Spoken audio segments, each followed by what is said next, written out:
everyone. Welcome back to That's Never Happened Before. This is our second ever episode on GDQ Hotfix. I'm so excited about it. And it's great to be here with everyone. Thank you for joining us. Hi, I'm Kung Fu Fruit Cup, by the way. And today we are joined by our next very special guest. This is Pope Squidward. How's it going, Pope? It's going. I'm ready for this. I'm excited. So yeah, I'm excited too. I know we've both been really hype about this like all week. Yeah. So today Pope is here with us. He's going to be running Majora's Mask, all dungeons, and then Twilight Princess, which is any percent, right? Any percent, yep. Yeah, so we get to see 2 Zelda games today, which I absolutely love Zelda. I'm sure you all know, anybody who knows me. And if you don't, you are going to learn. And he's been running Zelda for a while, so I thought he'd be an awesome person to have on the show to be running these games for us today. And then, of course, because that's never happened before, we are going to be learning more about the glitches that go into these runs, breaking them down, seeing the setups, all kinds of things like that.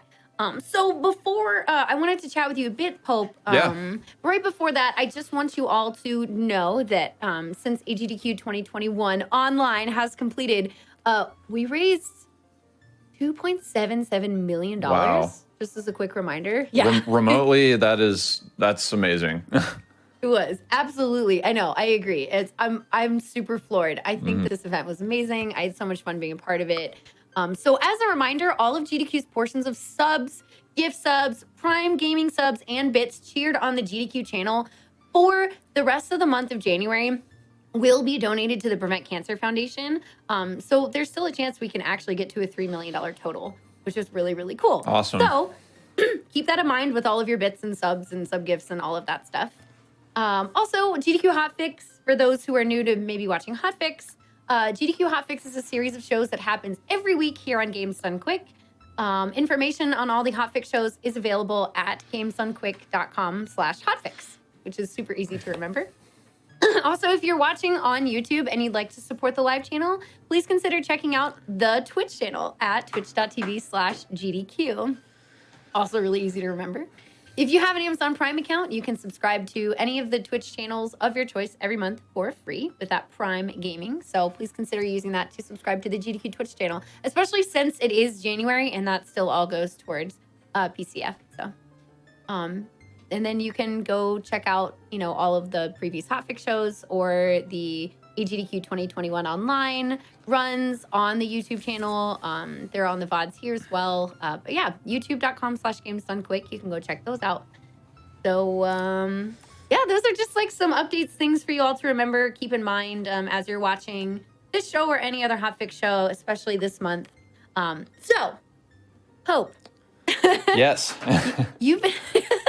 You've been running Zelda games for a while. I just wanted to hear kind of like your history. What got you into running Zelda in the first place? Because I know this is like your main thing. I know you run other stuff. But. Yeah, so back in 2013, 2012, I was watching the original Games Done Quicks back, only a few people attended them and all that. And I just, I thought it was amazing. I was like, wow, I didn't know that there's other people that like Zelda as much as me. I thought it was impossible. Like, I really did.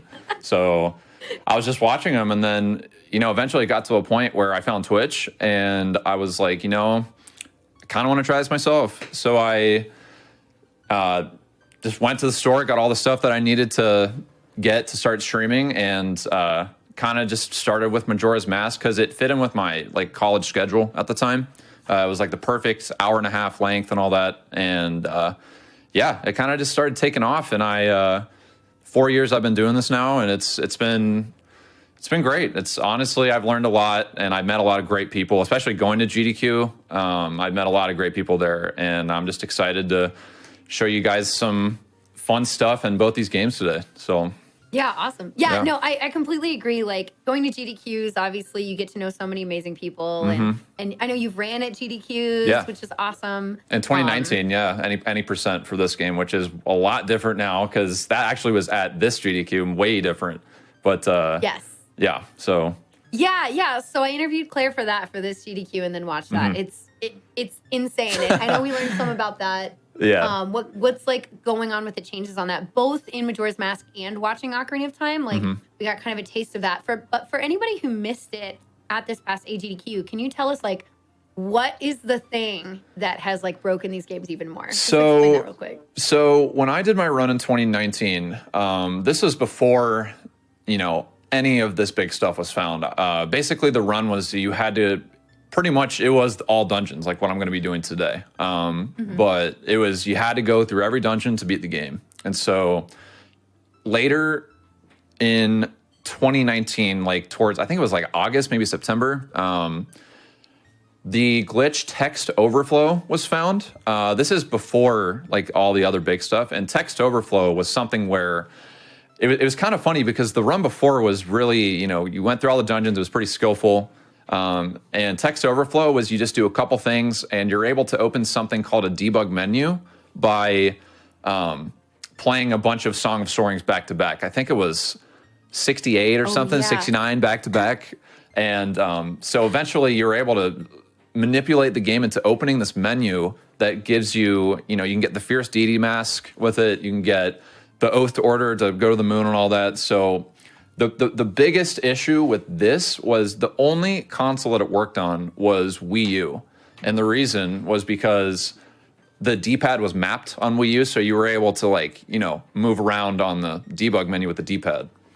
I actually didn't know that. Yeah, so like on the Wii VC, what we always run on, the D-pad is not mapped for that, so we weren't able to do it that. And if you guys don't know, the Wii U version of Majora's Mask is very, it's got input lag, and it really just does not look very good in general. So honestly, the community sort of divided for a bit when that happened because it started to become, not as fun to play the game. And then early in 2020, something called stale reference manipulation was found, SRM.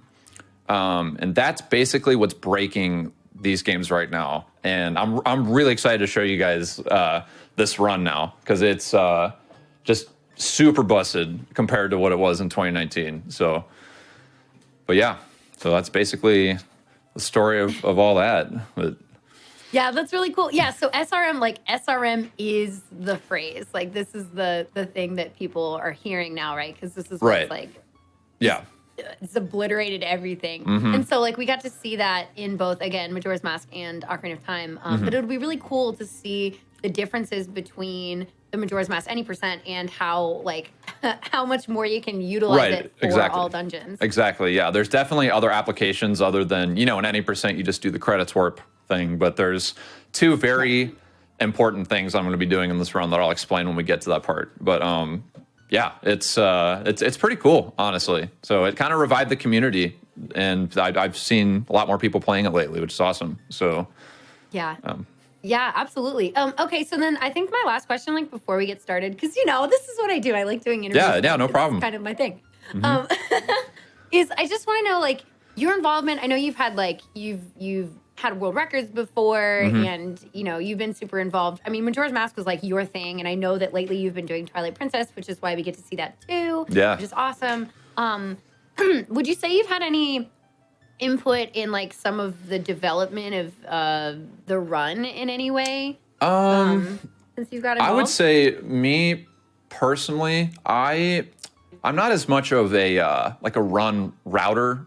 I would say, right. That sort of thing, with the 100% speedrun, that kind of stuff just doesn't compute for me very well. I don't know if it's faster to go to Great Bay, to Snowhead, any of this stuff. I trust in the people that have been routing that they're, coming up with the fastest route because, various people, Gigoppler, Imbued, just different MM scientists, what we call, they have a very, very good understanding of this sort of thing. And I think that they definitely deserve credit when it comes to that because I myself, I just see how it's done and I do it myself.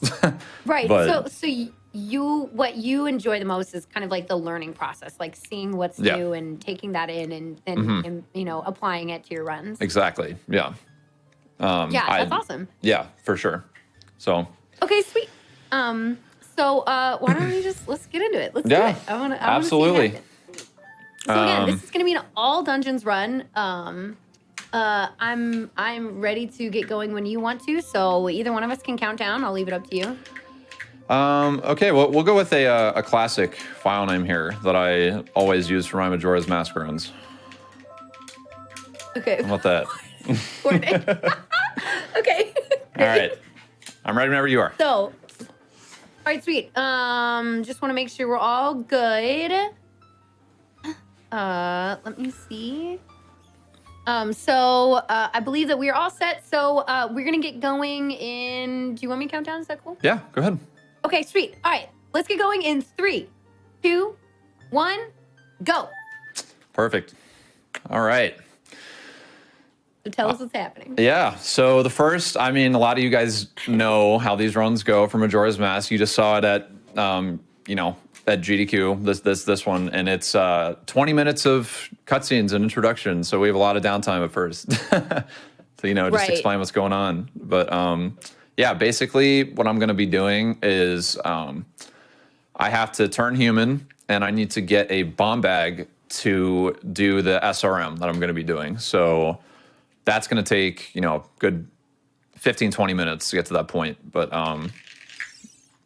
yeah. Yeah, this is like something that Majora's Mask runners have kind of always had to deal with, right? It's like we are waiting for the day that first cycle, maybe not even skip. I will do anything to have something found to where we can cut, 7 minutes off of this thing. Because it's the biggest part about this game compared to Ocarina of Time or Twilight Princess is it's not as much the learning curve as it is just being able to bear the introduction over and over if you're, grinding for a good time in this game. I think that's the biggest deterrent for people when it comes to this game. So yeah, absolutely. If you can muster that, you're pretty set to go. And somehow I was able to do that for a solid 4 years or whatever. But yeah. Yeah, but not everybody's going to have the patience. Yeah, it definitely takes, a lot of mental strength to be able to do this over and over for sure. Yeah, for sure. So then, like, what would you say are the key things that help you like speed through this first 7-minute like cutscene? Like, what are the things that, at least for now, help you get through the fastest? I cannot express how grateful I am for my chat. Just keeping me company through this, because if I had to sit and do this alone, like there's no way that I could sit here for hundreds and hundreds. I've seen this thousands of times, so Right. It's having chat to just talk and have some fun and do that sort of thing it's great. So for sure. Would you say there's any tech that like is beneficial for this first section as well? Like, I know it's not really glitch part, but like just the only like trick, actually I guess there's two, but I'm gonna be doing a cutscene skip about 7 minutes in, that the Happy Mask Salesman cutscene skip where you go up the stairs. Oh, right, yeah. Yeah, so what happens is, for a cutscene to start in this game, it takes 2 consecutive frames in the cutscene trigger for it to start. So if you do what's called pause buffering and go 1 frame, like 1 by 1, you're able to skip just a number of cutscenes in this run. So I'm gonna go for it. We'll see if we nail it. But yeah, I mean, worst case, we'll just have to watch the cutscene or whatever. But right. There's that, and then there's like 1 jump called a gainer that I do to get up on top of the clock tower. But the rest of it, I'm really just going to be running through, talking to grandma, and setting it to final day, getting it ready for the carnival and all that. Yeah, makes sense. Okay, so like you said gainer is the jump name? Yeah, so a gainer is if you do a backflip, so that's just holding target and then down an A to do the backflip. If you retarget on the frame after the jump, you'll jump straight up in the air, and that has uses in some spots to get up on higher ledges. So like you can jump straight up in the air to get up on a higher ledge that you wouldn't normally be able to jump up, because if you're too short to get up there. Like Zora uses it to get to this like rupee chest, and like I'm gonna be using it as Deku here pretty soon too. Right. I don't know. You just said being too short to jump on stuff, and I'm just like, wow, that's the story of my life. Oh man, that's okay. Look, I'm a good climber, I guess, because of it.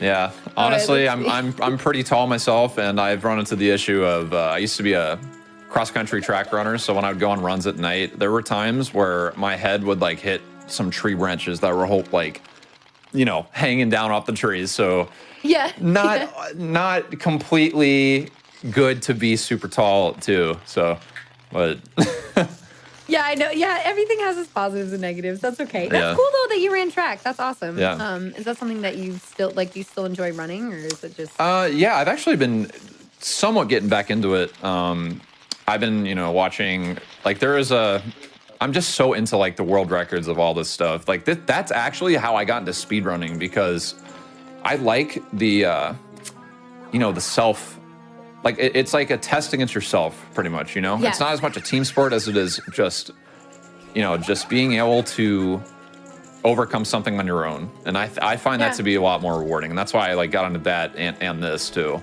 Competing with yourself. Yeah. Yeah. I mean, it's cool to like have a race between a bunch of people. Obviously, that Mm-hmm. has like a lot of draw to it, but then like that personal competition is a really nice thing to have in your Definitely. life as well. If It you builds a lot of kind self like, keep that up. confidence too, you know? Yeah, absolutely. The more you improve, of course. Speedrunning has really done that for me. Like there are times where I really was struggling to believe that I could PB, and then I finally get this PB, and it just helps with a lot of self-confidence, you know, being able to overcome obstacles like that. I know it's a very simple concept, but it does a lot for a mindset, I think. Yeah, So, I agree. I agree. Speedrunning's really cool. So one of the benefits of the show, or one of the things that I thought would be really cool, and something I like to do with this show, you know, we're only 2 episodes in, but still, is that, you know, part of breaking down these glitches is for those of you who are watching right now, whether it's live or on YouTube or anything like that, like those who are interested in these games, like if you're like, hey, I wanted to pick up this game, but there's so many glitches, like it's really intimidating. This is just a good opportunity to see like that breakdown and to understand like, oh, this is how you do it. Like the setup is possible. Like there is hope for me, you know, and to help give people the education to give them that confidence to give it a try. Right, exactly. And you know, it's everything that you're seeing. You're able to do this with a controller. I'm using a GameCube controller, but you're able to replicate anything that you see that I'm doing in both of these games if you know, find the right videos and practice, you know, what you should be practicing and all that. So coming up here, I'm going to be doing this cutscene skit that I was talking about. So again, this is I'm going to be going into a cutscene trigger, and I'm basically going to be delaying the cutscene activating until I get to the load zone. And the way that works is I'm going to be pausing frame by frame to delay it. So. Okay. All right, I'm seeing a lot of ones in the chat. Is that something that's from your stream? They love the number one. They just they love it, and they All right, I just wanted to know what kind of memes are we good to look out for from your stream right now? Oh, are they in the GDQ chat right now? I told them to, if they're gonna go, you know, garbage post, do it in my chat. Okay. Be on their best behavior, right, chat? Be on your best behavior. Okay, so did we miss the skip? I missed one of those. So what happened there was I was doing the frame by frame buffer, but I accidentally let 2 frames pass. And what happens is, if that happens, then the cutscene will start. But yeah, this is just like the first like big trick in the run, pretty much, you know. So. Okay. Well, I mean, hey, it's all good. Again, like whether we nail things first try or not in this game, this is a good opportunity for everybody watching to see like, I mean, that's one, you have to get it on 1 frame. Like, I know it's not, you know, running at 60 plus frames. It's not this kind of game. It's an older game, but it's still like getting something like every single perfect frame every time. It's tough. It's tough to do that consistently. It just takes a lot of practice. One thing that I really feel the difference in between this game and Twilight Princess is Twilight Princess runs at 30 frames and this runs at 20. So you can just like, after playing enough, you start to see like every individual frame pretty much. Yeah, absolutely. And you can like, Also, I noticed you did a reset right there. So what does that help do? So that reset is, it's better on the English version of this game to do that because it'll save a second over just watching, that cutscene start with all that text and all that. So, it's just a free 1 second little time save there, which is hard to pass up, I guess. Yeah, absolutely. So right here, we're just gonna. Oh, go ahead. No, go I ahead. want to hear what's happening. I'm just gonna set it to final day here, just so we can. Because right now I'm basically just moving time forward as much as possible to get to the clock tower. To the cutscene, yeah. Mm-hmm. Because so right now, for anybody who's new to this game, I assume most of you all know about this, but we may have some people watching this game for the first time. You're stuck in this Deku form, which prevents you from. It's supposed to prevent you from going out into the field, but it also prevents you from doing a lot of other things that that have stopped runners. Because, right. It's not going to stop you from going out into tournament field, even though it's supposed to. Right. It restricts you from using items too, which is a big part. That's another big portion to why first cycle skip or whatever hasn't been found, because you're just so limited on what you can do with Deku. Yeah. One idea to actually cut a portion of first cycle out is if you get. So the way that you get the Keaton mask in this game is you have to go into the laundry pool. There's like a door back there that's locked. You can actually clip in there with a bomb, but you don't have enough speed without the bomb as Deku to be able to get the Keaton mask. And what that does is you can actually bring that into the Honey and Darling minigame. And for some reason, it allows you to change to human early. So if we can do that, we would be able to cut out a good portion of first cycle, because you would just have to go get the mask, somehow get into the minigame, and then turn to human and do all that. But again, you're just so limited on the items that you have. Right. You can't. That you don't have a lot of options. The mask, right? Once you turn human, the game is just completely broken and busted. Yes. So it's really just kind of figuring out if there's ever going to be any way to do that sooner. So, right. Okay, so we just saw you jump out into tournament field. Again, you are not supposed to be able to do this. Guards are supposed to be keeping you from exiting. Correct. Can you give us a little breakdown on how? Yeah, so basically there's that one guard right there where literally all you need to do is just backwalk past him, just walk backwards. Walking backwards is actually the fastest form of regular movement in this game. Mm-hmm. So you're able to use that speed to push the guard to the side and make your way into. This is actually an alternate version of Tournament Field. All the enemies are unloaded, but the bushes are here. And the reason why I'm out here is because I'm collecting rupees to be able to give myself a bomb bag for the upcoming stuff I'm about to do here. So again, this bombs are one of the biggest contributors to breaking stuff in this game. Oh yeah, bombs are probably the most important item in this game, because you can you can hover around, you can do stuff with bombs to make you go faster, and so getting the bomb bag early is definitely something that you kind of want to be doing. So right here, I'm just gonna get my magic for the rest of the run, and then after that get the bomb bag, and then we're pretty much almost done with the introduction after that. But almost there. We're getting there. Wow, we're actually coming up with things to talk about during the cutscene portion of this. Well, again, some of this could be first timers or just talking about things that usually it's so automatic for you. I'm going to be asking questions that you're just doing without thinking about. Yeah, I mean, I've done this literally thousands and thousands of times. Right. So, everything I'm doing, when you mentioned that guard, I didn't even know I had done that, because I just have done it so many times that my mind was somewhere else when I was doing it. So I am here to help, be wait a minute, let's point that out, because you're just not going to think about it. It's so it's just automatic for you. Yeah.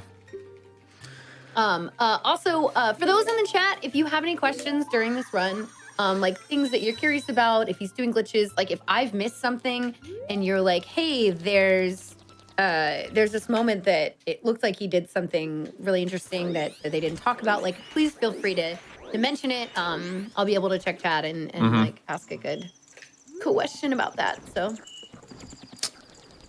All right, so here we're going to grab our bomb bag, and then I'm going to do that gainer that I was talking about to get up on the clock tower here. So the bomb shop, you can actually buy the bombs early as Deku, which saves a little bit of time, saves a trip back over here. And this is going to be the main, like, most important thing that we're going to be, you know, item that we're getting in this run, I would say. So we have our bombs, and then now it's to the clock tower, and then the run will actually start after that. Somebody wanted to know a bit more about gainers, so I think this is the perfect time if you want to just explain. So let's see if I can nail this first try here. Nice, got it. So. All right, that was so fast. Can you just, like, what's the setup for that? So the setup for this, I wanted to make it up here before the timer ran out, but the setup for this, actually, you know what? I can hop in here one more time and do this. But basically, all I'm doing for this is I'm holding target, and then I do a backflip, like down an A in target, and then on the frame after, I am pressing target again. Wow. And what it does is it allows you to jump straight up in the air and grab the wedge. Sweet. And that's crazy. I'm not gonna lie, that trick is the hardest trick to do. Like, there's so many complex glitches in this run, and that seems like a very simple one, but that trick, it's so awkward feeling that, you know, when you're on a PB pace run, it can get you. I've definitely lost runs to that, for sure. Yeah. My. Yeah, I mean, sometimes it's the simplest looking stuff that just tends to be the hardest. Yeah. Like, it just comes with, you know, months, maybe years of practicing and doing the same thing. So. I was just talking to Bird about this. Like, it's kind of a different game, but we were talking about Mario 64 because he was. Oh yeah, that I've done speedruns of that too, actually. Yeah. So. And he was watching somebody new learning how to run the game, and they were trying to, like, get this advanced jump that's, like, you know, it's almost frame perfect. Right. And he's just like, okay, they're getting it occasionally, and so they think it's easier than it is. But and they explain the input to me. Yeah. And it's like so much more precise than you would think. And, and so that definitely comes into play in this game too. Some of these tricks, it just boils down to how many times are you gonna, you know, fail it over and over again until you finally get it, sort of thing. Yeah, exactly. All right, so we're almost done with We're the almost first done, cycle. yeah. This is definitely going to be the slowest part of everything that's going on today. Right. Why not get the heart piece? Because it's slower. Yeah, the heart piece is not important you don't to get. Need it. That the only thing that you need that for is the 100% run, pretty much. Because, like, in any percent, well, when you get to this point in speedrunning, you know, you don't really need the life. Like, you I feel like it's a really rare thing to die from actually getting hit enough. Mm-hmm.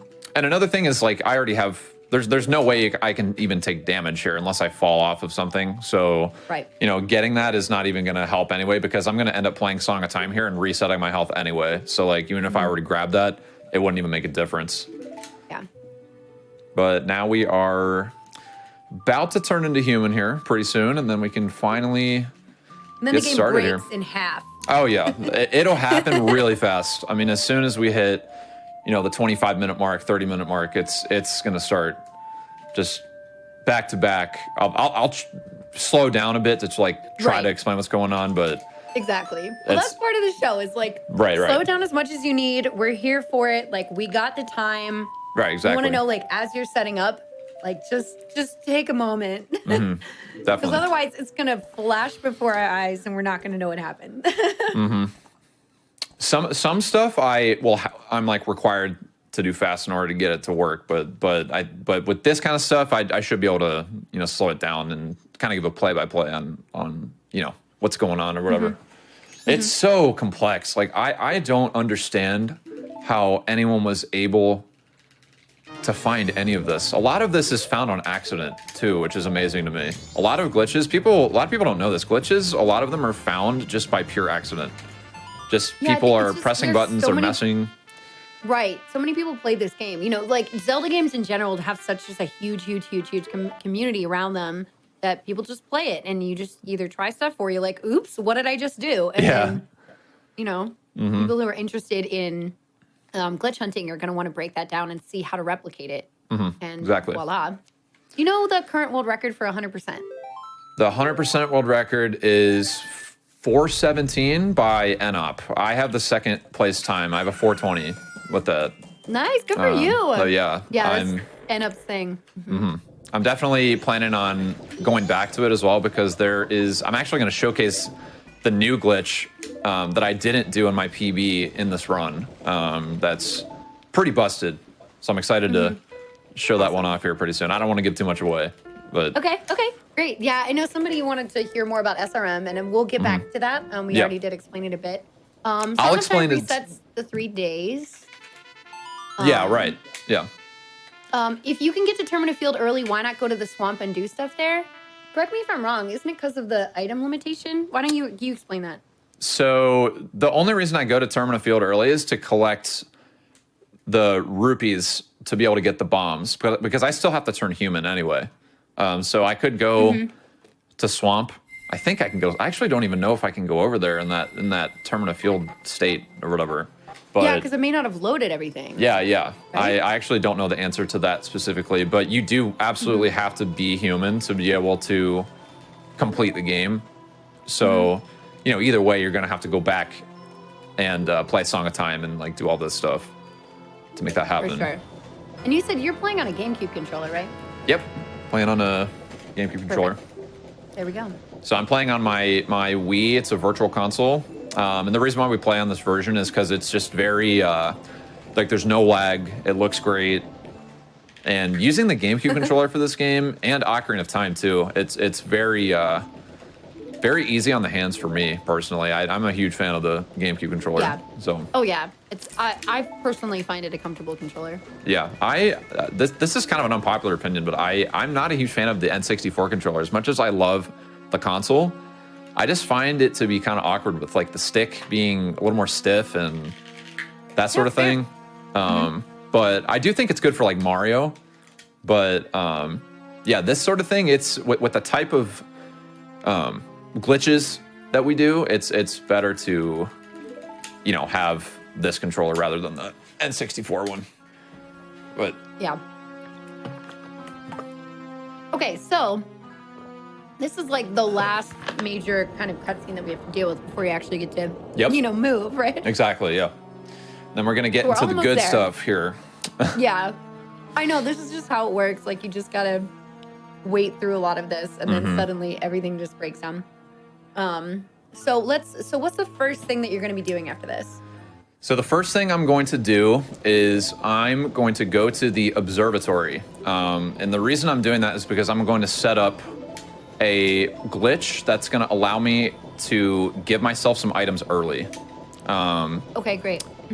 And I'm not going to give too much away because I just want to have a sort of, surprise factor with it. But it's very, very busted.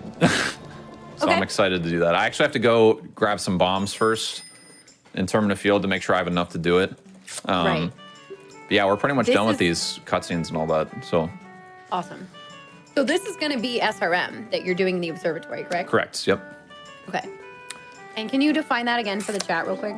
So it's called stale reference manipulation. That's the full name. And what it's doing is it's really complex. But I'm basically taking bits of memory within this memory heap. So the heap is the actors that are in the room that you're in. So like in this room, it's like the balloons, Tangle, the grass, the guard, all that stuff.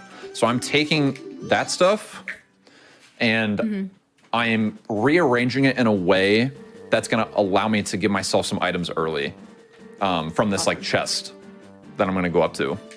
And the way that I give myself the items early is the specific items is by opening the chest up by using certain angle setups. So you'll see me like dancing around the chest here in the observatory soon. The reason for that is because I'm just going to be giving myself, specific items that I need for the rest of the run and all that. Right. I'm actually going to save all these bombs. Link is a really good dancer in this game. Oh, yeah. Yeah. All right. Quick follow-up, if anybody doesn't know, he gets like a mask that you actually use to like teach you how to dance for like a heart piece. Oh yeah, you won't see that in this room, but yeah. Yeah, it's 100%. Let me, I'm gonna grab one more set of bombs just to be safer. How many do you think you'll need for this? What's that? How many bombs do you think you'll need for this? I think the minimum is like, it's not very high number, but in case I mess up this slide off this pot that I have to do here, I just want to make sure that I can like load the area and have enough bombs to do it again. But, all right, so we're gonna go down here, and I'm gonna be breaking these pots in a specific order here. I want to take a quick second before you go too far with this. Yeah. I can just you're like pause. dropping bombs in random places. You also just got into the observatory in a way you're not supposed to. I think that was probably another automatic thing for you. Oh yeah. I just didn't even think about that. So you can just go in that corner. So the bombs that you use in this run, they have properties that allow you to push yourself through walls and stuff. And so I was able to push myself past the gate there. Okay. To get into the observatory in a different way than, you know, going around the traditional way. And so right here, I'm loading in certain actors in this.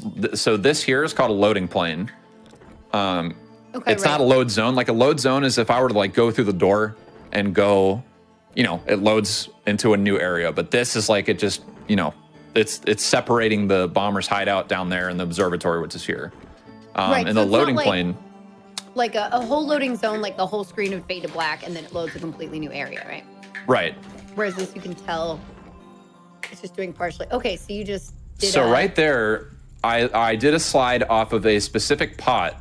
And so right now I have a piece of memory in my hands that is going to allow me, if I drop it in the ground in a certain way, to load this chest coming up here in a certain way that's going to give me a bunch of items. So you'll see here, I'm going to dance around with it here. So this is what I need to do here. Then I walk Are you over holding any here. buttons while you do this? Yeah, so what I'm doing up there is I'm basically getting into a specific spot to where I can walk. So there's coordinates all over this map. And what I'm trying to do there is get a very, very specific angle, like very precise. And when you get that angle and you drop that piece of memory with the pots, it allows you to mess with the properties of this chest over here that I'm going to be going up here to, you know, hopefully it works. I'm pretty sure it did, but yeah, this is one of the biggest portions of SRM that just makes it super, super busted. So you're still messing with it right now. Right. So right now I open up the chest here to where it's at. So now I'm going to put the game in something called time stop. So right now I'm in the state where you see how the clock is gone and the camera's like inverted and all that. So what that's going to do is it's going to allow me to open this chest up multiple times to give myself multiple items. So So the first thing I'm going to do is I need to have specific angles for all this. So I'm going to get a specific angle here. So I'm going to pause and show you my menu here. So I don't have the Goron mask here, but if I dance around, go on this wall, walk up a little bit, then open it up. See how it's doing a little bit of a longer, you know, animation here. So if I pause here, it doesn't even open. So it doesn't say what it is, but if I pause here, I have the Goron mask now. So oh my god, okay. So now I'm gonna give myself a bunch of items here. So this one's gonna be Zora mask. So we don't put any souls to rest in this game. Oh no, this is about as busted as it gets. Okay. And this all can be done with, you know, the exactly what I'm using, the Wii Virtual Console sort of thing going on here. How long would you say that this setup like took you to learn? Because it seems like a lot of different steps. Learning all the angle setups definitely takes some practice and some effort. So right now I have Goron mask, Zora mask, and Fierce Deity. I just gave myself Fierce Deity. So cool. So I'll come over here, and now I'm gonna give myself fire arrows, and this is so I can melt the ice on Goat. And then after that, we'll do. Or wait, I need to do a backflip. So I'm like doing very, very small turns here to get a specific angle And then this should be 50 arrows. We'll check to see if we got this one. Like a little bit of lag. And then we got fire arrows there too. Great. And then next is going to be bottle. And this is so that I can, I'll show you what the bottle does here in a bit. But we definitely need this. It just looks like, to just a casual viewer, it looks like you're just doing random weird To me, this looks really boring. Like, watching this, it's like very boring until you pause, and then they're like, wait, how is this happening? That sort of thing. So, for anybody who's joining now, can you just paraphrase what you just did to make all this happen? Yeah, so... explain like I'm 5.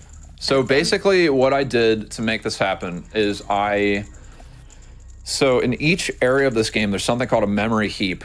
And the heap is all the actors that are in the room. So that'll be stuff that you can interact with, like pots, grass, the scarecrow is an actor in there. So it just so happens that in these two areas, the memory heap is aligned in such a way that you can slide off of one of the pots in the observatory and carry that piece of memory into this area, which allows you to open up this chest and have a bunch of items in it, which is what I'm currently doing. And I'm giving myself just a couple more items here.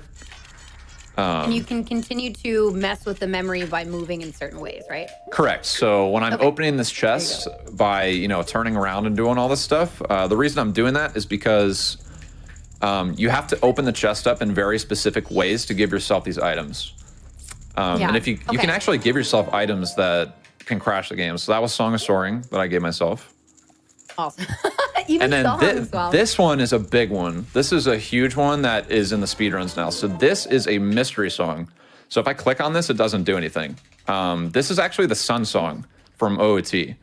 And it actually has applications in this game as well. So what happened is they were going to include the Sun Song into this game, and they took it out before release. But we found a way. Did the double Song of Time or something? Right. Well, it's faster than that. You'll see when I play it coming up here. I think I have all my items. Let me check. Looks good. All right. So. Is that everything? Yeah, that's all the stuff that I need. So then what we do is we just leave the area. The camera's still messed up here from this glitch that I have active, this time stop glitch. And again, the time stop glitch that I have with this inverted camera, the reason why I have that is so that I am able to open up that chest over and over again. If I didn't have this active, I'd only be able to open it once.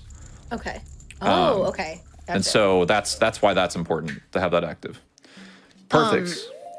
I have a couple of questions, some good questions from chat. One of them is what happens if you try to get the same item twice? If you get the same item twice, it'll show that text box that I had, that empty text box. But I mean, it doesn't do anything. Okay, so it won't break it further. It's not gonna crash the game. Right. It's not gonna give you double fire arrows or whatever. That'd be kind of cool if it did that. Okay. But, yeah. All right. So now that's the first portion of SRM that has broken this game. So the next thing I'm going to do here is I'm going to activate that time stop glitch again on this stone by all you have to do to do this one is you pull Ocarina and mash B in front of the stone. And what it does is it puts the game into a weird state like this with the camera. And I'm able to skip this cutscene, this long 2-minute cutscene or whatever at the front of the swamp. Oh, wow, for swamp. Yeah. I have another quick question. There was a torch slash that you did that sent you flying back. Is that just a little time save, or was that part of the setup? It's part of the time save. It's kind of just for show too. Okay, cool. Because it just shoots you back, and it's cool. But it's not part of the setup. Once I drop the invisible pot, when I have it in my hands or whatever, and I drop it, that's it for the setup. Everything I do after that doesn't matter. With my bombs and all that stuff. Okay. Okay. So we're gonna see what happens with the Sun Song. Yeah. Actually, right here I'm gonna do it. So right here I'm gonna hit this owl because we're gonna be coming back to this owl a lot. So here we're gonna play. When you activate the owl, you can warp. Sorry. Right. Exactly. So after I'm done with the dungeons here, I can just warp back here and we can do this little setup thing. So here's the Sun Song. Okay. It's kind of buggy here. It doesn't show a title for the song. And watch the clock here.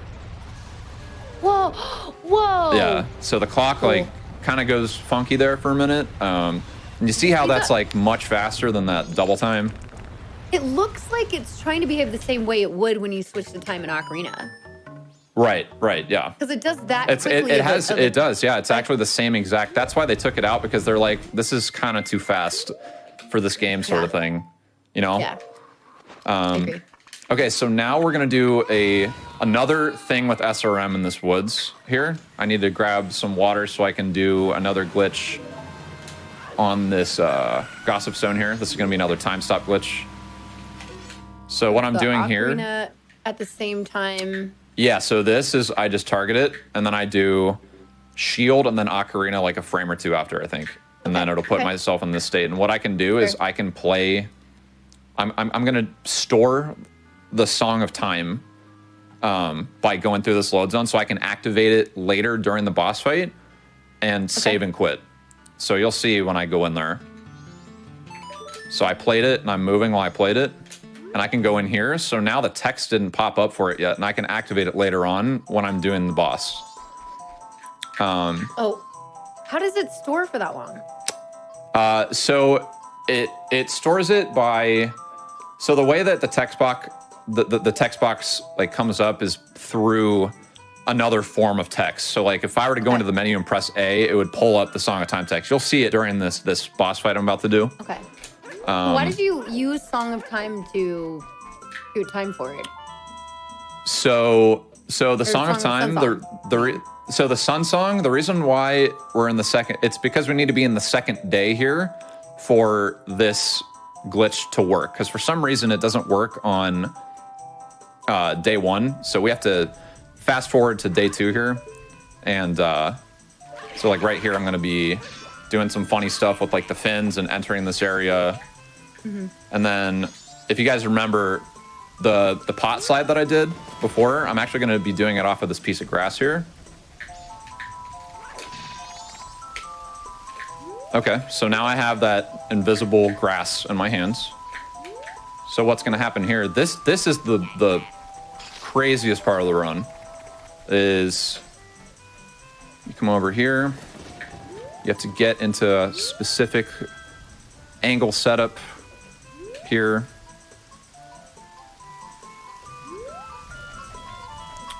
And so when I drop this in a specific spot here, I can equip the items that I need next. And then after I go in this hole, the magic happens here. Okay. Boom, we're at Twin Mold now. What?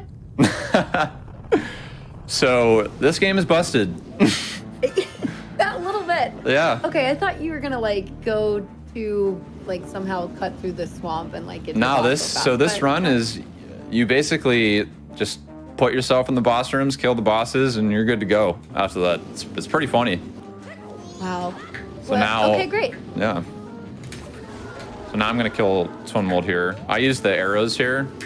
Okay. You can use the Fierce Deity Mask. I find it to be a little trickier to aim. So do fire arrows do more damage than standard? Yeah, so the fire arrows do, so Twin Mold has 20 health, and regular arrows do 2 damage. Light arrows do 4, and I think it's either 6 or 8. Maybe it's 8 on the other ones. But yeah, fire arrows do the extra damage on blue, and ice arrows do the extra damage on red. So how did I never know that? Yeah, I didn't know it either until I started speedrunning. But yeah, right here, I'm gonna activate the Song of Time text. So I click on this, and you see how the text has popped up now? Mm-hmm. So what's gonna happen is I'm gonna kill him here.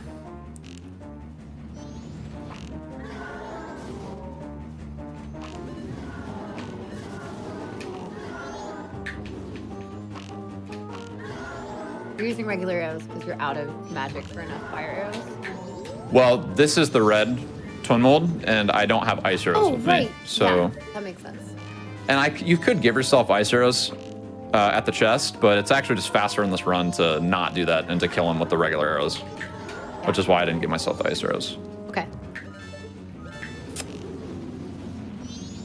Oh.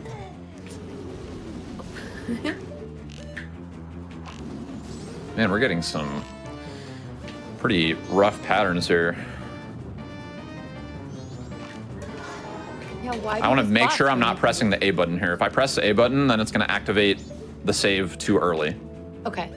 So I want to make sure that I'm killing him first. There we go. Okay, so now the text is up. And what happens is when I go in the blue warp and I press A, I'm going to reset my console. And what that does is it allows me to skip the entire Giants cutscene afterward. So it'll give me the boss remains, but I don't have to watch that cutscene in the process. So how much time does that save overall? It's a good 1.5, 2 minutes per, you know, That's per awesome. cutscene, which is... Okay, can you go over again real quick just how you did this setup for activating the Song of Time? At the Yeah, right spot? so I'm actually going to be doing it again here. I'll explain while I'm doing perfect. it. Okay. So if I check here, so there we go. We have the tumult. So yeah, and this SRM stuff is super buggy in the sense that it's kind of easy to crash if you don't know what you're doing. Like you need to know the setups fairly well for it to be of use to you, pretty much. But so now remember I hit that owl. We're just going to store back to that owl, and we're going to do another setup for the next dungeon, and we're just going to do it until we're you know, we got all the dungeons down, I guess. So. Perfect. So you activated all through the swamp then? Correct. Yes. So that was found kind of recently. So this, you know, the grotto warp thing, that portion of it was found pretty recently, because before it was only to certain locations that we could warp to. But now with this grotto warping, we can basically warp to virtually any room in this game that we want, which is amazing. Yeah, anyway. That's really, really cool. Somebody wants to know the hardest part of this run. This particular run, in my opinion, is really not that hard as long as you know the setups. But I would say the hardest part is being able to memorize all the angles that you need to get these warps to work. Because if you are even like a tiny bit off on any of these, you could easily crash your game. So you want to make sure that you're, you know, exactly in the right spot. Right. So that these work. So right now I'm looking for arrows. I don't need them here because I can get them. Wow, that was kind of unlucky. Nice. But so I'm gonna be doing this Song of Time thing here again. So so again, it needs to be day 2, and then we're gonna go grab some more water. So the reason I grabbed the water is because in order for this time stop glitch to work, I need to have a bottle with something in it in my hand. Okay. So I'm gonna come over here. Yeah, I see that happen a lot just in these games in general, with like multiple glitches. Right. So what I'm doing here is when you target this, basically what I'm doing is I'm interrupting a cutscene. So I press shield and then the bottle, and it puts me in a weird, like funky state here. And the reason why I need this is because I'm going to be playing the Song of Time, but I'm not going to be stationary when I play it. I want to be able to be moving into another load zone. And like the properties of that means that I'm able to bring that text into a new area. And that text is what I use to save the boss. Okay, right. If that makes sense. Yep. It's a little complicated, but... So we have a couple more questions that I've seen. Yeah. There's one bigger one I've just been waiting to ask because until we have a little bit of time. But somebody was asking, like, how do you know, like, how do they figure out what angle provided, like, what room, like, what angles and things? So that is knowledge that I don't necessarily have. that it is so complicated to find these setups that people have things called heap simulators. So they've created these programs that allow them to look at these numbers and calculate different angles in different rooms to get these to work. And that's completely beyond my knowledge. All right. How about let me know when you have a sec between explaining things. Yeah. For sure. Okay, I'm just gonna finish up this little setup here. This is gonna be a different angle than the one we saw before. Right, so this time I'm gonna go up to this wall, I'm gonna go 1, 2, 3, 4, 5, 6 turns. And then there's that. And then I'm going to do my last equip here. And then this should work. Nice. Now we are at goat. And there's With goat. that Wow. angle, yep. Isn't that crazy? This is so wild to me. What a game. Yeah. Oh, I didn't give you a chance to ask a question. I'm sorry. I'm starting the fight now. After this fight, I'm down for another question or whatever from chat. Sure. Oh, yeah, yeah. No, feel free to, like, explain the fight, what you're doing, Yeah. you know, So- what helps. Because this is different than a casual experience for sure. Yeah. When you beat this boss. So the fastest way to beat this guy is it doesn't charge at you unless you're fully visible. So if you go into a certain spot here, you can actually hop back and forth and damage him this way so that it like doesn't charge at you. 4, 5, 6, 7, 8, 9. Then I'm going to shoot my last arrow, and I'm going to activate that text before the boss dies, because if I don't activate it before he dies, there's actually another text that will pop up that will cancel out this save that I have. Oh, okay. So you need to like make sure that you activate this before the boss dies in every boss. And then the other bosses that I'm going to be doing are going to be a little different, and you'll see. It's pretty funny. But so now we have this. Yeah, so where's the... And you head on into the warp, press A to save, and then reset, and then now I should have that one. So then there's only 2 left that we're doing. There we go. All right, so the big question from chat is, Yeah. do you know who found SRM?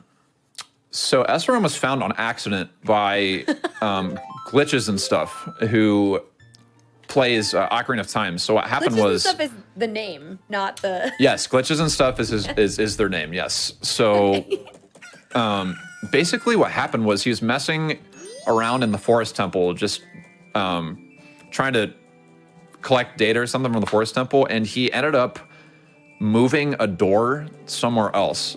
And he was like, how did I just move that door? Like, what is going on with this? And it turned out that the more that they looked into it, I actually remember I was streaming at the time when this happened, and people were coming in and telling me like, oh, this game is done. Like, it's busted.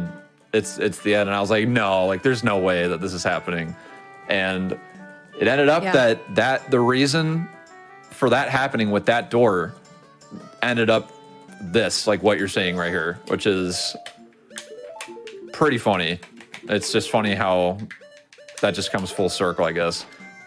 But Oh, yeah. yeah, lots of these tricks like this are found on accident, but these setups that you're seeing, like the angle setups, those are definitely not accidentally found. It's the reason why those are found is because of people running these like heap simulators that I was talking about. So that they can get in and like really actually probably look at the coding, and Right. what IDs go to which rooms, etc. Yeah, exactly. So we're gonna go head on back over here again, and next is going to be Great Bay Temple. We're gonna finish. Okay. we don't need to do any of the temples. Just fight the boss. Yeah.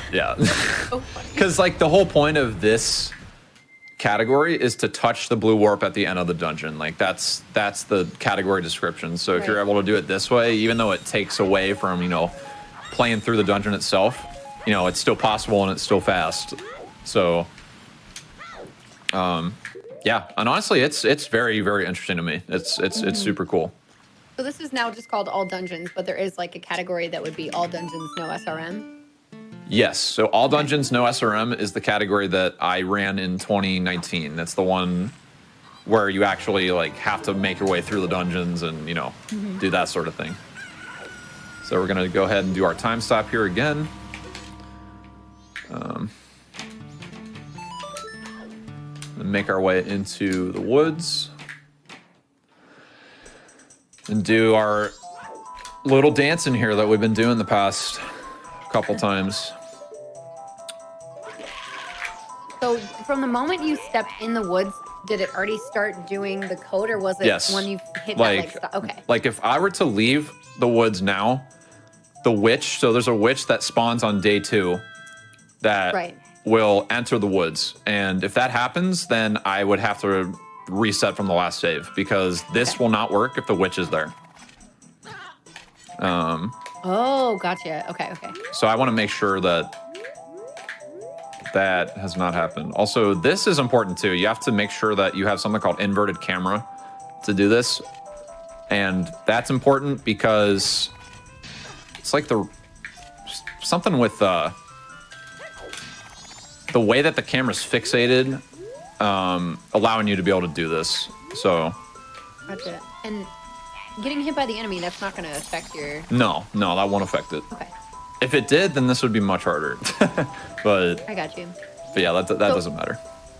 Another good question is, why are you doing the bosses in this specific order? Is there a reason, or you just... You can do them in any order, really, that you want. It's faster to do it in a specific order because for Twin Mold, the reason why I do Twin Mold first is because I gave myself, remember those 50 arrows that I gave myself at the beginning? Oh, So yeah, I need to use a lot of arrows for Twin Mold. So, you know, the fact that I gave myself all those arrows, might as well do Twin Mold first, you know, because I have them all. So hopefully this will work, and we're actually going to get our Fierce Deity mask out for the first time today. And boom, there you go. There's Great Bay Temple. Good game. So then what I'm going to do here, so if you jump in this hole, it's going to activate like a minute-long cutscene, you know, where Gaiarg is trying to come up and do all that sort of stuff. So what you can do is a glitch called Extended Bow inside of the wall, and you can shoot in a specific spot and hit him, and then jump in the hole here, and then now we don't have to watch that cutscene because he's already stunned. So that's so cool. And now we're gonna throw on the big boy here. There we go. And we actually can just shoot the light beams through the floor. And just hit him this way. Zeldas. There you go. Wow. This is also interesting because you have to do these boss fights in different ways for all of them to be fast. Like you use Fierce Deity for some, and we had somebody requesting it anyway, so perfect. This is the best timing for that. There you go. We got our text active ready to go. And Gaiarg is dead. And then we have one more boss. And then the final boss. Which I'm sure you can imagine how we get to the final boss. I don't know, you might have to explain it one more time. Yeah. So this is actually also important. If I were to go into this warp now as Fierce Deity, it would actually soft lock me. Because I would be placed back at, you know, Clocktown, but I'm not able to take off this mask unless I'm in a boss room. So I would infinitely be Fierce Deity unless I do something to, like, die. Like, I have to void out a bunch of times in order to turn back to humans. So it's important to take it off first. Okay. And then... Is Fierce Deity written to be, like, it's written to only be usable in boss rooms? It's strange because it is, if you try to use the light beams and stuff on other enemies, like regular enemies in the overworld, it doesn't work. It only works on bosses for some reason. So interesting. But yeah, you're only supposed to be able to take the mask on and off in these boss rooms. Okay. And that's why it would be a soft lock if I were to wear it into the warp or whatever. So then we have one more. Oops. Okay. Sometimes I get the Song of Soaring. One time I was in a 100% run, 4 hours in, and I get the Song of Soaring and the Sun Song mixed up. So I meant to soar somewhere, but I played the Sun Song and the time was going crazy. I was like, oh, well, this is over. Oh, no. So if you play the Sun Song too early, does that mess it up? So in this run, you just want to make it so that you're in that area on the second day. So like I just play it over here. I mean, it doesn't matter, but I play it over here just so I can advance it while I'm moving over there to be a little bit faster here. Sure. If you played it in Clock Tower first, does that ruin the run? Or I mean, it's just advancing time, right? Well, you don't have it until I get it from that chest, yeah. But yeah, it basically just advances the time like that, right? Okay, sure. Okay, so then we're going to do the same thing, same old stuff with the time stop. This is kind of a, you know, redundant category now, but I still find this to be very interesting, you know, just to see That's fascinating. how this is done now compared to what it was. I could see people finding it less interesting in a way because it seems repetitive, but I mean, it's speedrunning. You're going to watch the game over and over anyway, so. Right, exactly. So right there, Again, I the forgot to make it day 2, so I have to cancel out of that text and then Oh, gotcha. make it the So day then 2. You're advancing it forward, and then you're going to do it again. Right. At least that was an easy thing. Yeah. Okay. So now we're day 2. Get into our time stop. Do you There know we go. if any of these exploits are available in the 3DS remake? Any I'm not as knowledgeable with the 3DS remake. I know that there are warps. Like, I know there's a warp into Gyarg's room. I think there's another one too, but it's not to the extent that you can do this, I'm pretty sure. Okay. It's just Makes like sense. made a little bit better than this game. Right, it's a little newer, you know. Yeah, yeah. Okay, so then we are going to do the same thing.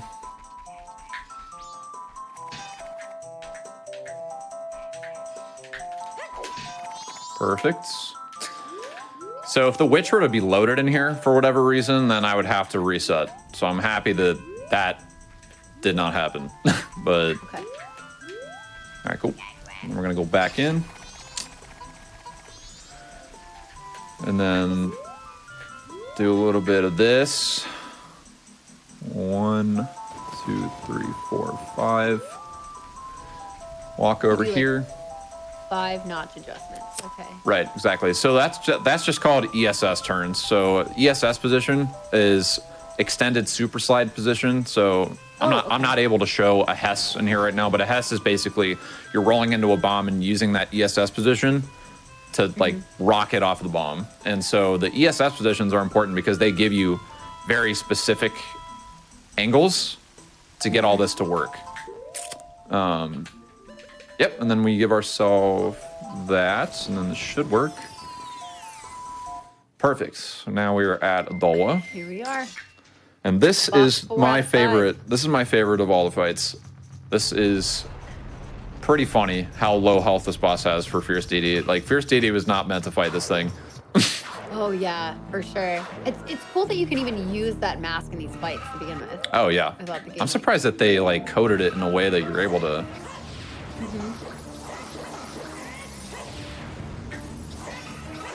Boom, done. And there you That's it. You literally just repeatedly press the B button, and then it works. So something here that's important is I'm really close to this heart container. I hope I don't touch it. Is that gonna mess up anything? Yes, it does. So I need to be very Oh, yeah, careful. 'cause Okay, so the those are reason text why boxes. that would mess it up is because it brings up text, like you got a heart Yeah. container. And what that does is it gets rid of this save text that I have. So I just need to be careful to not do that. Nice. Perfect. So now one boss to go, and then we're done. Why not use the Fierce Deity mask for Goat? It's actually just faster to use the regular arrows, I think, because the damage that Fierce Deity does, it's not enough to kill Goat one time of it like running around the arena sort of thing. Yeah. So And arrows you're you able have- to just, yeah. So like with the arrows, you're able to keep Goat stationary to allow that to happen. There you go. Okay. Okay. So the worst I know, photos this run is- our heart containers. Yeah. Yeah. You don't want to get the heart containers in this run because you'll lose time doing that for sure. Okay. All right. Well, one to go. I don't know if you guys in chat saw ZFG's run of all dungeons for OT. It's kind of similar to this, but they actually allow a different form of SRM called function pointer manipulation, and that allows him to like do the chain warping and all that stuff. because what happens in that run is like he finishes one of the bosses and then he's able to directly warp into another boss. Is that that sort of thing? Something you can't do here, or that they don't want? It's not really discovered in this game. Okay. A way for you to be able to do the chain warping in that way, which just like adds to the mystery of it. So this last one, I don't have to do that time stop thing with the Gossip Stone. I'm just gonna go ahead and get some arrows and magic. I'm gonna see if there's more arrows. Okay, that's fine. And then we will just equip that and that. Or no, I need to play a song I forgot. And then we're gonna do our last little thing here, and then this is the most interesting one to me. How you get to Majora? Yeah, this like warp that we're doing here. Okay. What makes it that way, like for you? So, for the longest time, we were talking about discovering how we were going to warp directly into Majora's room. And now we found a way to do it. And I just find it to be funny, just after all these years, finally just being able to break it in that way. Mm-hmm. All right, one more slide here. Okay, the witch is not there. Good. So then back over here. This last fight is a little spooky because these energy balls from the masks, they do a full heart of damage. So I might have to do a plan B here and fight, because Fierce Deity is a big target. So it's actually very easy to die as Fierce Deity in this fight here. So right here, I'm buffering a step backward. And right here, we're gonna throw the pot in a specific way. Use the mask. Head on in. And boom, we are on the moon, in the room. Here it is. There you go. We're gonna be getting close to time. Yeah, we're pretty close on time now already. So this is it. And then this fight is honestly pretty easy. It's kind of luck-based with Fierce Deity because of, you know, you don't know when the masks are going to be shooting and you're just such a big target. So if I have to do plan B with turn into Link because he's a smaller target, I'll do that, but should be okay. Also, for those watching, don't forget, not only do we have some non-run related glitches we're going to see after this for Majora's Mask, but then we get to see a whole nother run. We're going to see Twilight Princess, so we can see some of the differences between that game and this one. That game, we're going to be playing through a lot of that game, which is going to be pretty fun. I'm excited for that. Mm-hmm. It's going to be a whole different style, you know. All right, so phase 2. This is, I don't know how they came up with this. This is just, it's something. Really uncomfortable. I think this boss it stands out over other bosses because it's actually a difficult boss to beat. Yeah. You know, it's right there. I almost got bodied there by the mask. All right, so there's phase 2, and then I actually shot extra beams of those other masks, so we should be good on this now. Okay. Getting ready on time here. Like, this is actually a tough boss, and you're just like, okay, phase 2 done. Anyway. Well, when you're not using the overpowered Fierce Deity mask, it is actually pretty tricky. But,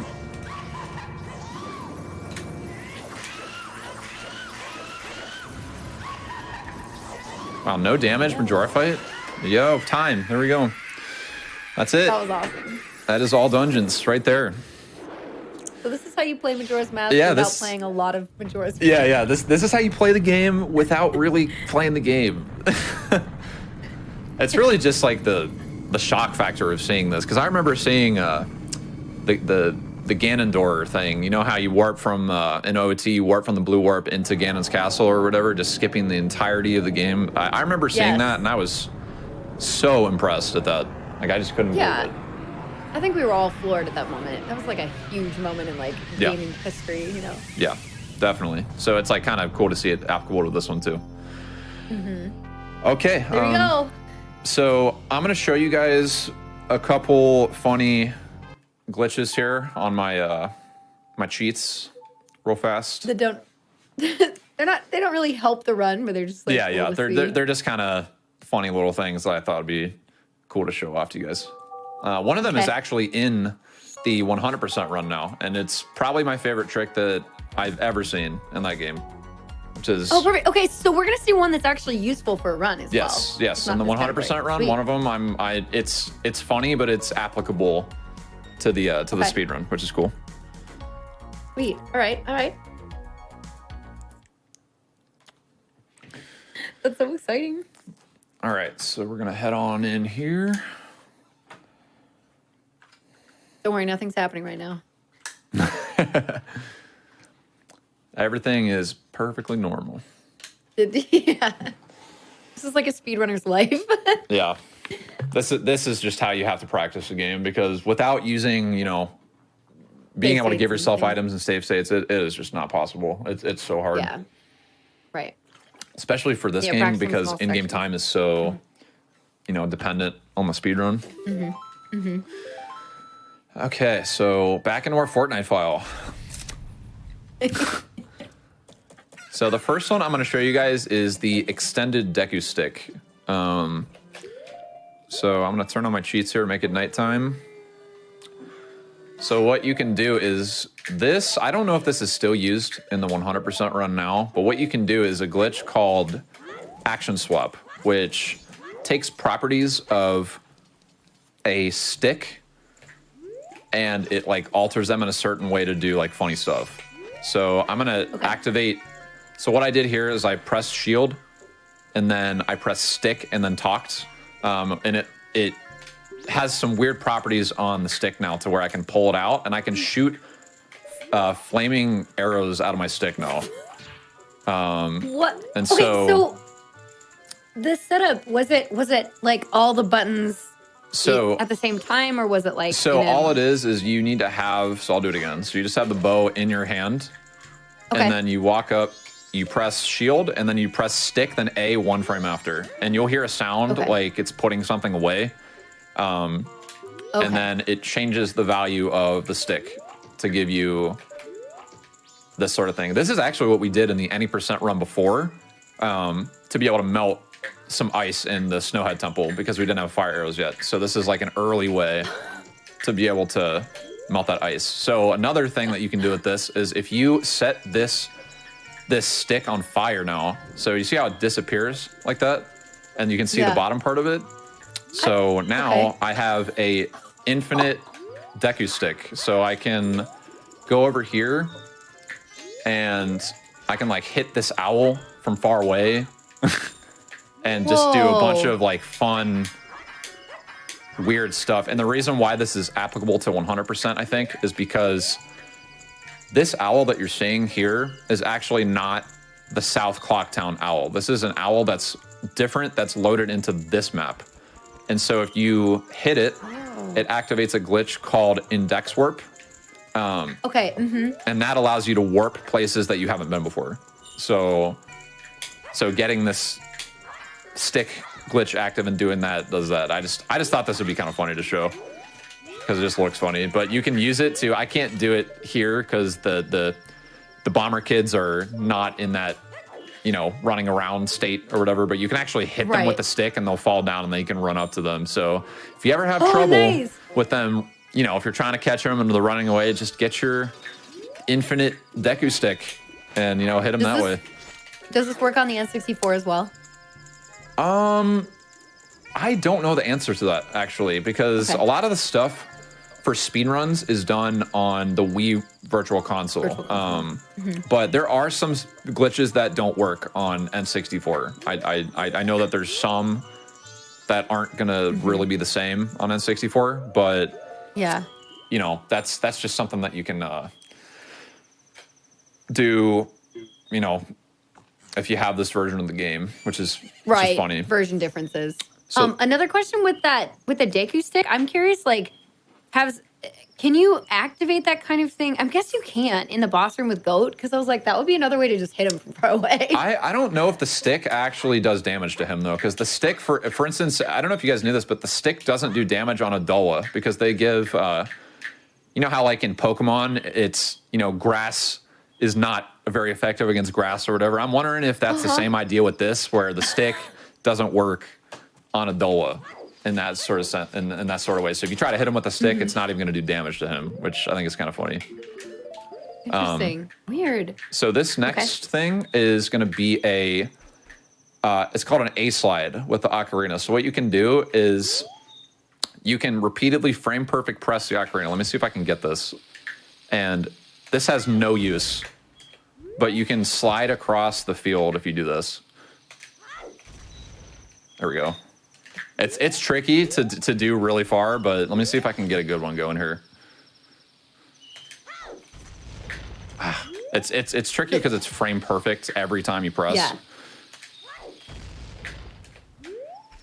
You'll start sliding, but if you do it wrong, then it just hits the ocarina. Right.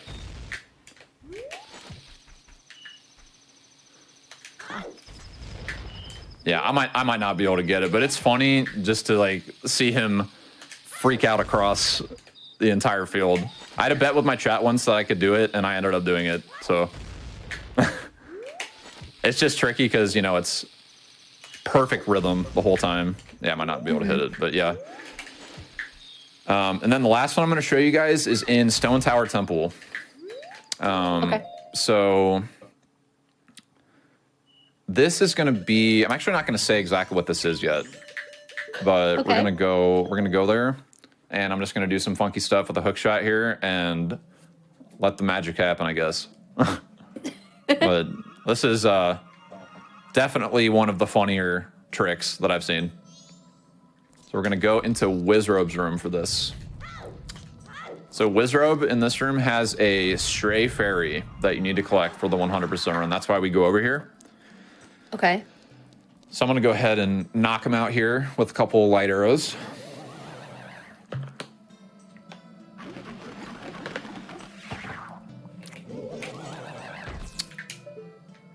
Also, this dungeon is definitely my favorite dungeon. This is just best music, like, best everything. I think this is my favorite Zelda dungeon. Concept-wise, yeah, music's great. So right here is actually frame perfect. You can... Oh, I don't have enough magic. Whoops. There we go. So you can actually shoot him before he like starts running around the room and all that, which is kind of cool. Oh, nice. Yeah, I was like, where's phase 2? Yeah, so here, this is kind of funny because this is something called remote hookshot that was found recently. And the reason why it was found recently is because you have to have a full milk bottle when you do this. And I think people just weren't really testing out milk because, like, it's not really a huge part of the game, you know? So what you do is you have your hookshot out and you're aiming at the target, and then you drink the milk, and now it's going to give the hookshot weird properties. So if I